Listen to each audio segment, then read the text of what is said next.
Good morning students, welcome to the biology class. Today we are going to start with our new chapter, molecular basis of inheritance. In the molecular basis of inheritance, we should first know our genetic materials, that is your nucleic acid. In every living organism, we are having two nucleic acid, that is RNA and DNA. Today we are going to study about the structure of DNA.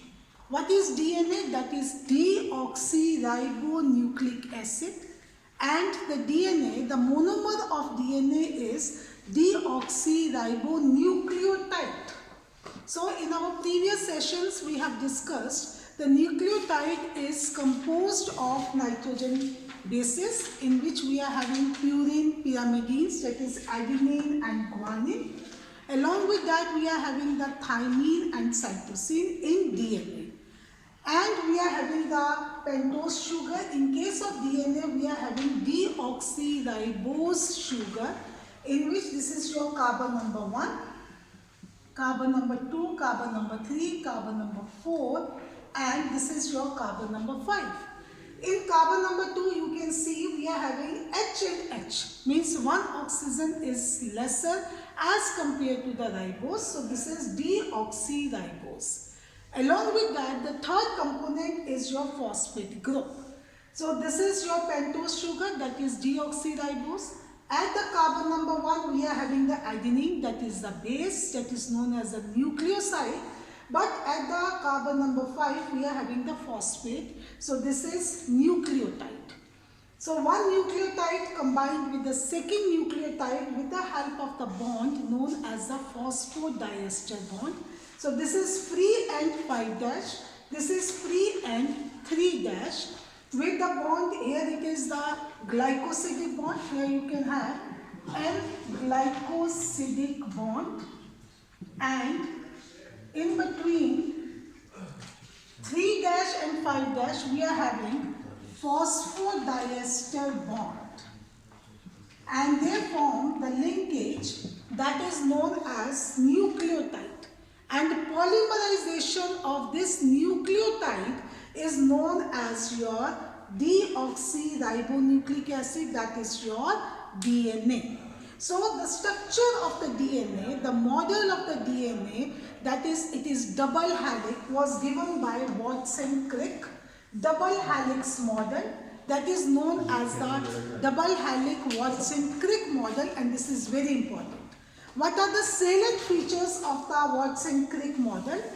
Number 1, the DNA is composed of two polypeptide chain, that is 3 dash to 5 dash and 5 dash to 3 dash. That is, they are anti-parallel to each other. That is, two nucleotide chains or two strands, they are coiled around each other and anti-parallel to each other. The one strand is with free 3 dash to 5 dash, another is from 5 dash to 3 dash. The backbone of the DNA is your sugar and phosphate. So this is sugar, this is phosphate, this is sugar, this is phosphate, and these are the backbone of your two strands. And the nitrogen bases, in one turn of the DNA, we are having the 10 base pairs. So here you can have the adenine. Adenine will always complement with thymine, that is T, with two hydrogen bonds. So the bond between the nitrogen bases is known as the hydrogen bond, and guanine will go with cytosine with 3 hydrogen bonds. This is a complementary formula given by the Chargaffs, that A will go with T and G will go with C. So here if it is the A, so automatically complementary to A is your T with 2 hydrogen bonds, and if it is G, then with 3 hydrogen bond, that is complementary to the C. And in one turn of the DNA, that is a right-handed DNA, that you have to be very careful. We are having a 5 type of DNA, but very common DNA which is present in our body is a right-handed DNA known as BDNA.